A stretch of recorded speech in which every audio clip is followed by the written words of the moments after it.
rezeki kita masing-masing aja dijamin atau tidak? Sekarang kita berumah tangga, logikanya rezekinya berkurang apa bertambah? Makanya an-nikahu miftahu rizki, nikah itu kunci rezeki. Nah sekarang pertanyaannya, yang ada kenapa rumah tangga saya bukannya bertambah rezekinya tapi berkurang? Berarti ada masalah. Apa masalahnya? Apa persoalannya? Sok tulis. Ada 9 penghalang rezeki di rumah tangga. Bismillahirrahmanirrahim.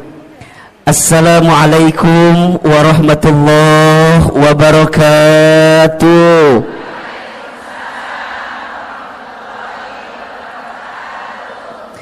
Subhanallahi wa bihamdihi, subhanallahil azim, adada khalqihi wa ridha nafsihi wa zinata arshihi wa midada kalimatihi. Ashhadu an la ilaha illallah wa ashhadu anna muhammadar rasulullah.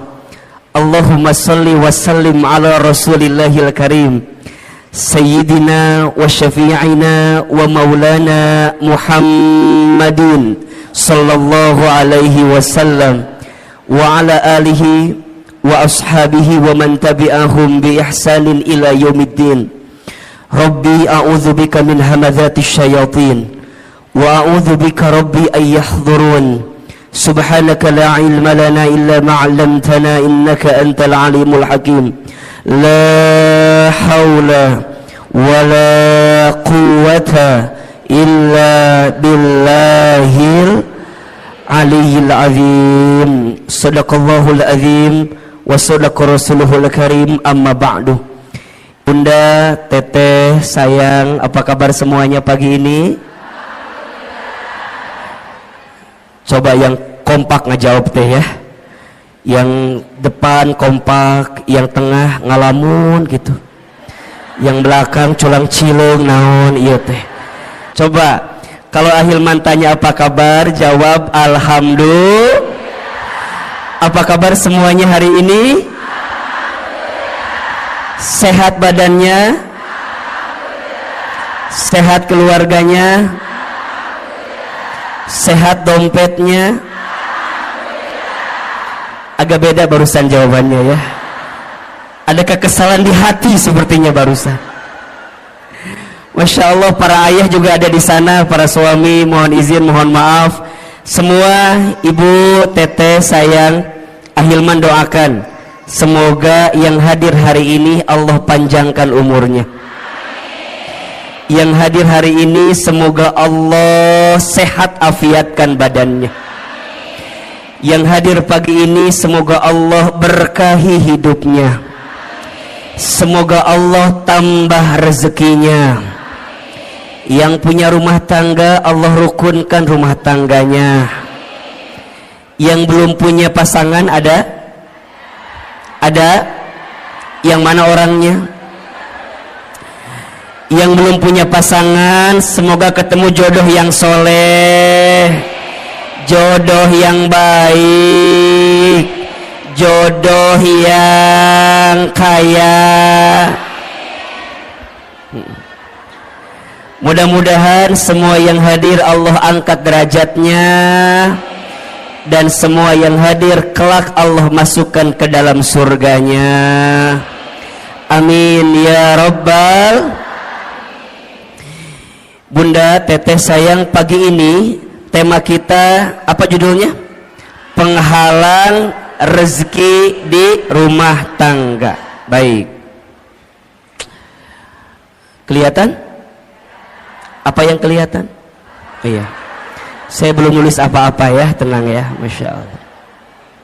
Pertama, Bunda, teteh, Ahilman ingin sampaikan kita harus banyak bersyukur kepada Allah atas nikmat yang Allah berikan kepada kita. Betul atau betul?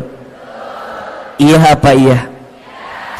Di antara nikmat yang Masya Allah besar sekali Allah berikan kepada kita, salah satunya adalah nikmat untuk mendekatkan diri kita kepada siapa? Allah Subhanahu wa ta'ala. Maka Kalau bunda ditanya, untuk apa hidup kita sebenarnya? Jawabannya, hidup kita ini untuk mendapatkan ridhonya Allah subhanahu wa ta'ala. Apa itu ridho? Ridho itu adalah penilaian Allah, pandangan Allah terhadap apa yang kita lakukan, sehingga kita mendapatkan cintanya dari Allah subhanahu wa ta'ala. Jadi kalau bunda ditanya, kenapa aku harus ngaji? Kenapa aku harus taklim? Jawabannya, karena Allah suka dengan apa yang kita lakukan. Karena Allah cinta dengan taklim yang kita hadirkan. Betul apa betul? Iya apa iya? Maka mulai hari ini, belajarlah dalam hidup untuk meletakkan apa yang Allah mau, bukan apa yang kita mau. Kalau apa yang kita mau, mohon izin. Biasanya kalau kita mengedepankan apa yang kita mau, pasti banyak kecewanya. Betul apa betul? Iya apa iya? Sok, Ahilman mau tanya, bunda, dari sekian banyak yang bunda inginkan, lebih banyak yang terjadi atau yang tidak terjadi? Ulangi pertanyaannya. Bisa nyambung ya pertanyaannya. Dari sekian banyak yang bunda inginkan, lebih banyak yang terjadi atau yang tidak terjadi? Kalau bunda teh sadar lebih banyak yang tidak terjadi, nah atau meni banyak keinginan wae? Hayang A lah, hayang B lah, betul nggak? Aku teh berharap punya suami teh begitu, tapi jadinya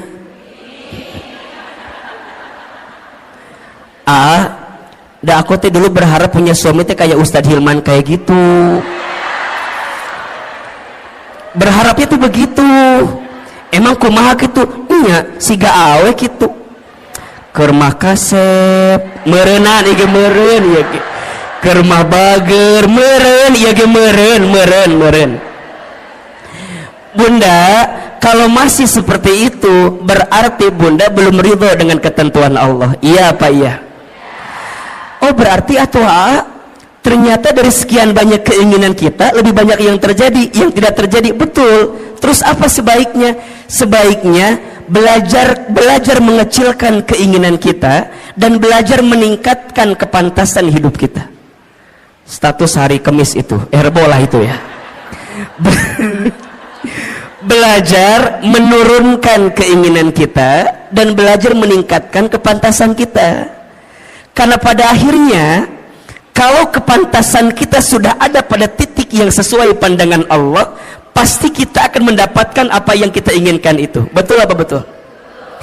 Berarti, punten mohon maaf, kalau sekarang kita ditanya nah hanya aku teh pengennya A, jadinya B. Aku teh berharapnya begitu, jadinya begini. Oh, boleh jadi bukan salah keinginanmu, tapi salah kepantasan dalam dirimu yang tidak sesuai dengan apa yang Allah inginkan. Betul apa betul? Nah, apa kuncinya? Punten. Boleh jadi salah satu yang harus kita evaluasi adalah selama ini kita teh jarang ngikutin apa yang Allah mau. Kita mah suka ngotot maunya sesuai dengan apa yang kita mau. Ujungnya jadi capek. Betul? Maka bunda teh dalam hidup hanya mengerjakan apa yang jadi skenario Allah aja. So simpelnya, lakukan apa yang Allah cintai, tinggalkan apa yang Allah benci. Ini poin. Lakukan apa yang Allah cintai, tinggalkan apa yang Allah benci. Kalau bunda sudah belajar melakukan apa yang Allah cintai, maka Allah akan mencintai apa yang kita lakukan. Dan itu menjadi rumus kebaikan yang akan datang dalam kehidupan kita. So mulai hari ini, ketika berbuat kebaikan, fokusnya hanya ingin mendapatkan pahala dari siapa? Saat bunda berbuat kebaikan, hanya ingin mendapatkan penilaian dari siapa? Itulah namanya ridho Allah. Bunda sekarang jadi istri yang baik sama suami. Jangan terlalu berharap agar suami kita jadi tambah sayang sama kita, karena kejadiannya banyak istri yang udah sayang sama suaminya tapi suaminya nggak sayang sama istrinya. Ada atau tidak? Yang mana orangnya? Meni sedih gitu ada. Abi etama abi pisan etama abi. Nah bisa begitu Ahilman, karena boleh jadi saat bunda sekarang berbuat baik sama rumah tangga kita, niatnya hanya ingin dinilai sama suami kita. Kalau itu yang terjadi pasti kecewa. Tuh 2, 3. Betul? Jadi mulai sekarang atuh untuk apa? Aku teh jadi istri yang baik karena aku tahu Allah suka sama istri yang baik kepada suaminya. Betul? Kumaha carana Ahilman? Simple. Kan bunda sudah pernah belajar banyak ya. Ada ciri istri yang baik itu setidaknya ada 4. Tolong catat ini. 1, istri yang baik itu adalah istri solehah yang ketika dipandang oleh suaminya membahagiakan hati suaminya. Makanya sekarang bunda harus berpenampilan terbaik di depan suaminya sendiri, bukan suami orang lain maksudnya gitu ya. Harus jadi lebih cantik, lebih baik di depan suaminya sendiri.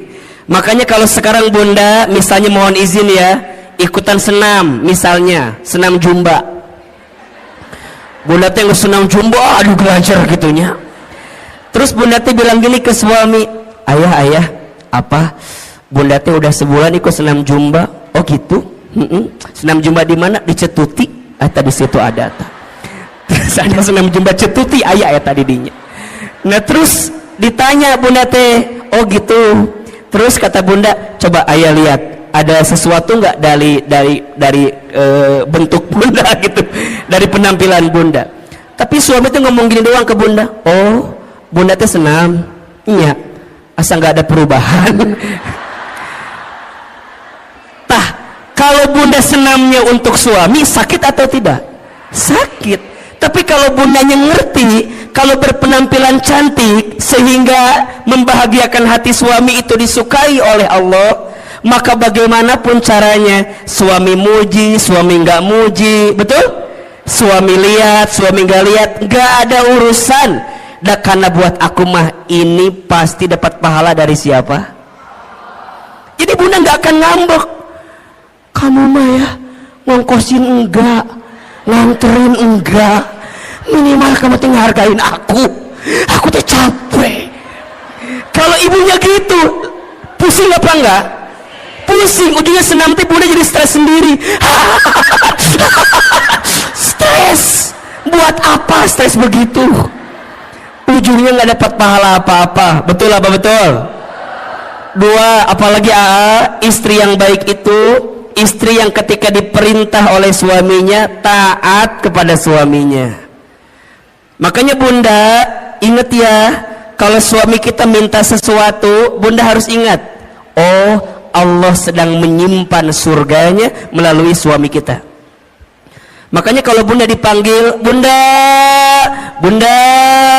nyamperin, iya ayah, iya sayang, bunda bikin kopi. Kadang-kadang bunda mah ambil gulanya, ambil kopinya, ambil airnya, nyiun sorangan, bikin sendiri. Jangan begitu bunda sayang. Kalau suami kita minta sama kita, berarti di situ Allah sedang menyiapkan pahala untuk kita. Betul? Ketika bunda bikin itu jangan sambil kesel, apalagi jangan sampai dicampur sama sianida. Jangan. Udah amni kepisan ka suami teh aku mah. Jangan. Bikin. Nah ini kadang-kadang kan kita mah suka lupa ya, kalau dalam kebaikan itu ada pahala dari Allah. Betul? Bunda teh udah bikin, tapi suami tuh nggak muji sama kita. Kamu mah bikin kopi itu mending nggak enak, kadang-kadang gitu kan. Ya ayah, maafin ya. Tadi teh bunda lagi kesel ke siapa? Ke kamu atau ke siapa lagi? Manya ke siapa lagi? Jangan begitu. Karena dari setiap kebaikan kita pasti dapat pahala dari siapa? Allah. 3, istri yang baik itu istri yang ketika diberi tidak menyelisihi suaminya. Tuh. Ketika diberi tidak menyelisihi suaminya. Bunda sayang, mulai hari ini belajar ya untuk selalu menerima apa yang suami berikan. Jangan ini mah dikasih ini kurang, dikasih ini kurang. Punten ya, kenapa kita selalu merasa kurang? Karena penyakitnya suka membandingkan dengan orang lain. Bunda teteh kalau mau bahagia ojo dibandingke. Jangan dibanding-bandingkan. Setuju? Mulai hari ini kalau suami ngasih, Bunda bilang terima kasih ayah, terima kasih sayang. Sok Ahilman mau tanya, hari ini sudah bilang terima kasih belum sama suaminya? Jangan berbohong. Sudah apa belum? Ya, sok ayeuna ku Ahilman dikasih waktu 1 menit, buka handphonenya, buka handphone, buka WA, kirim ke suaminya. Sok ku Ahilman dibantu. Buka handphone. Yang udah punya suami ya, yang belum jangan WA suami orang lain, jangan. Ini mah yang udah punya suami sendiri. Sok buka WA, nak buka WA. Ya penting ya. Buka. Sudah belum? Oke, sekarang masuk WA, kemudian cari kontak suami kita. Siapa namanya? Sok, buka. Kalau namanya belum ganti. Sekarang ganti, suami soleh namanya. Suami soleh namanya. Siapa namanya? Sayang. Oke. Ibu siapa nama suaminya di WA? Harry. Jadi Harry eta mah lain. Ya. Bapak. Sok yang belum diganti. Tulis. Ya. WA-nya terima kasih. Tulis. Udah? Oke. Atas semua kebaikanmu. Dah. Terima kasih atas semua kebaikan. Tulis. Udah belum? Di bawahnya lagi, aku doakan atau mama doakan, saya doakan, terserah panggilannya apa. Semoga kamu, semoga ayah semakin disayang Allah. Terus semoga kamu, semoga ayah, semoga bapak semakin disayang Allah. Udah belum? Kirim ayeuna, kirim. Lamun teu nyampe berarti nggak ada kuota eta mah. Tapi kirim heula. Udah, oke. Sekarang simpen HP-nya. Jangan ditungguin balasannya, jangan ditungguin balasannya. Udah, tutup. Yang ketiga, ciri istri yang baik itu istri yang ketika diberi tidak menyelisihi suaminya. Dan yang keempat, istri yang baik itu istri yang ketika ditinggal mampu menjaga diri dan keluarganya. Ada berapa? 4. 1, istri baik itu istri soleha yang ketika dipandang suaminya membahagiakan hati suaminya. Yang kedua, ketika diperintah taat kepada suaminya. Yang ketiga, ketika diberi tidak menyelisihi suaminya. Dan yang keempat, ketika ditinggal mampu menjaga diri dan keluarganya. Bunda kenapa melakukan itu? karena bunda tahu semua itu adalah sesuatu yang dicintai oleh Allah. Betul? Kalau bunda melakukannya, pasti bunda mendapatkan pahala dari siapa? Mulai hari ini, saat kita berbuat baik, niatnya untuk mendapatkan ridhonya siapa? Allah. Bisa atau tidak? Bisa atau tidak? Kalau ini yang sudah kita pahami, insya Allah kita akan lebih tenang dalam menghadirkan kebaikan di hidup kita masing-masing, insya Allah. Baik bunda, pagi ini kita akan belajar tentang penghalang rezeki rumah tangga. Oke. Baik. Sebelum kita membahas apa di antara penghalang rezeki rumah tangga, di sini ada dua kata yang harus kita definisikan terlebih dahulu. Yang pertama tentang rezeki, yang kedua tentang rumah tangga. Oke. Yang pertama, apa itu rezeki? Tulis. Rezeki itu segala sesuatu yang bisa dimanfaatkan dalam hidup, yang diberikan oleh Allah Subhanahu wa ta'ala. Ulangi, rezeki itu segala sesuatu yang bisa dimanfaatkan dalam hidup, yang diberikan oleh Allah Subhanahu wa ta'ala. Berarti ada dua kata kunci yang harus bunda teteh sayang pahami tentang rezeki. Kata kunci pertama, rezeki itu adalah sesuatu yang bisa dimanfaatkan. Dan yang kedua, kata kuncinya, rezeki itu diberikan oleh siapa? Allah. Oke. Ada orang yang memahami rezeki itu sebatas harta atau materi. Padahal mohon maaf, harta, materi dengan rezeki itu beda. Apa bedanya AA? Kalau harta itu nih, sesuatu yang kita miliki dengan izin Allah. Kalau rezeki itu sesuatu yang kita manfaatkan.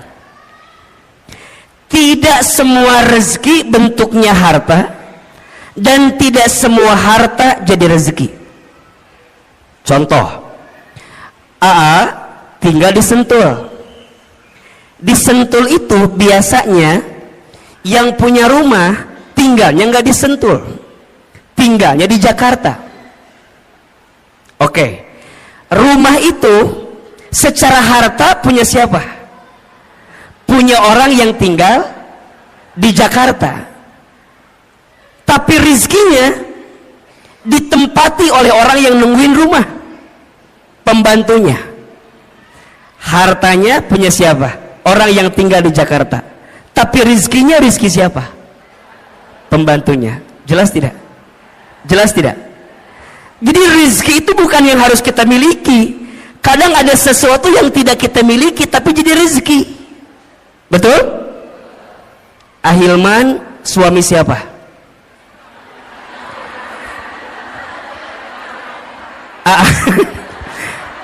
Suami siapa? Istri saya. Oke ya. Secara harta berarti milik istri saya, betul? Tapi keberadaan Ahilman bisa jadi rezeki nggak buat ibu-ibu semua? Betul? Makanya cinta kadang tak harus memiliki. Status hari Kamis malam Jumat itu cocok gitu tuh. Bunda mungkin tidak memilikinya, tidak mendapatkannya, tapi bunda bisa mendapatkan manfaat dari apa yang ada di dalamnya. Rezeki. Hadirnya Ahilman dengan izin Allah jadi wasilah rezeki untuk bunda. Kenapa? Karena ada manfaat yang bisa kita dapatkan. Jelas kira-kira? Berarti rezeki itu jangan dibatasi dengan urusan harta. Karena ada orang yang mohon maaf, hartanya banyak tapi rizkinya sedikit. Ketika kapan? Ketika hartanya tidak mengantarkan ketenangan dalam hidupnya. Berarti rizki dengan harta itu sesuatu yang berbeda. Sekarang bunda ditanya, yang jadi rizki bunda adalah apa yang bunda manfaatkan saat ini.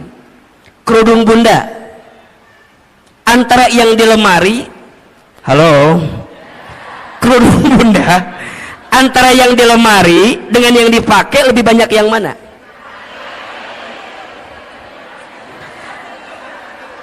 Nya udah pasti ya temannya, yang dipakai kan satunya. Tapi kalau kita lebih dalam lagi, menurut AA mah, ibu kalau lihat eta jilbab di lemari atau kerudung di lemari, biasanya nggak sampai 20 yang dipakai. Paling yang dipakai teh eta deui. Betul apa betul? Senin biru, Selasa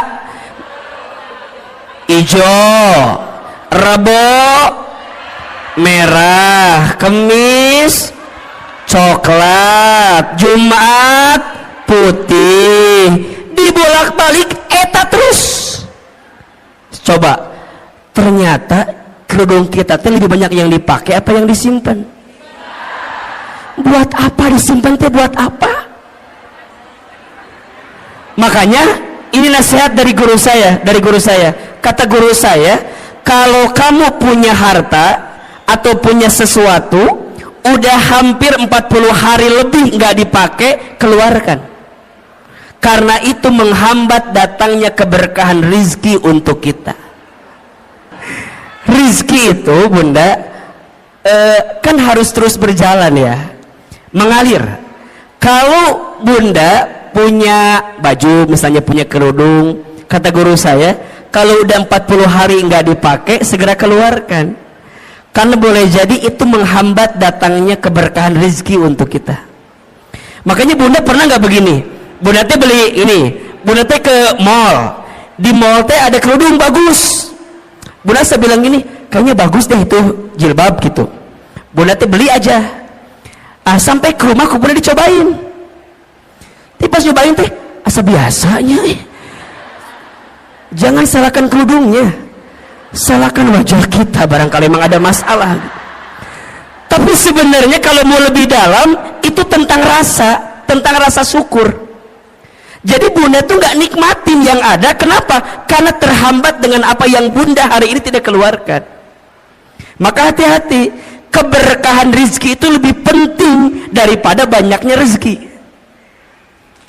Ibu pernah nggak makan di satu tempat, abis makan teh pulang di jalan teh bunda gini ngedemel, tahu gini mah nggak makan di situ, udah mah harganya mahal, mana rasanya enggak.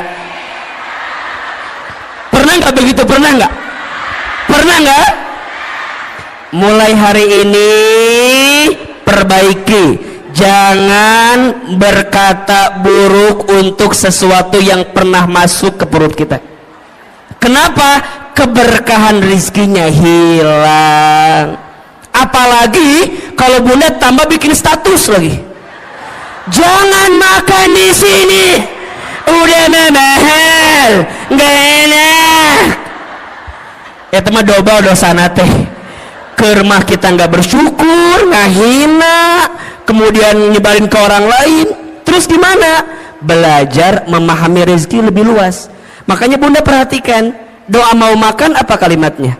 Allahumma barik fima rozaqtana wa qina adzab. Sebenarnya ini doa tidak harus ketika mau makan aja. Ketika bunda mendapatkan rezeki, doanya itu Allahumma barik lana fima rozaqtana wa qina. Maka nanti bunda pahami tentang rezeki. Rezeki itu sesuatu yang bisa kita manfaatkan. Baju yang jadi rezeki buat bunda yang mana? Yang dipakai sekarang. Uang yang jadi rezeki buat bunda yang mana? Yang bunda gunakan sekarang. Makanya pastikan cara kita mengeluarkannya dengan baik. Berarti kalau Bunda memahami tentang rezeki, ada 3 konsep rezeki yang harus kita pahami. 1, rezeki itu sudah dijamin.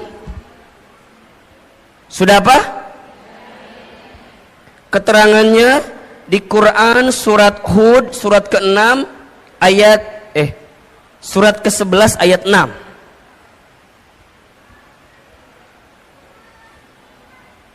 Surat apa? Ke-11 ayat 6.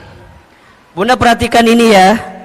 Selama kita hidup di muka bumi, maka selama itu masih ada catatan rezeki untuk kita. Coba dibuka surat Hud ayat 6. Ya. AA ingin meyakinkan kepada Bunda agar tidak gelisah urusan rezeki. Karena hari ini banyak orang yang frustasi, yang stres tentang rezeki. Banyak atau tidak? Padahal kata Allah, perhatikan ayatnya. A'udzubillahi minasyaitonirrajim. Wa ma min dabbatin fil ardi illa 'alallahi rizquha. Dan tidak ada makhluk yang melata pun ketika dia hidup di muka bumi illa kecuali 'alallahi rizquha, dijamin oleh Allah rezekinya. Bahasa sederhananya, makhluk yang melata aja rizkinya udah dijamin, apalagi kita manusia. Betul? Betul apa betul? Coba, makhluk yang melata itu contohnya apa? Apa contohnya? Buaya menikah Hilman, buaya meninjau hati. Lu jauh-jauh ke buaya atau lu deket? Yang deket apa? Cicak. Cicak ada rezekinya atau tidak? Cicak di mana kerjaannya? Apa pekerjaannya? Cicak di dinding. Terus? Oke, kita jelaskan. Cicak di mana kerjaannya?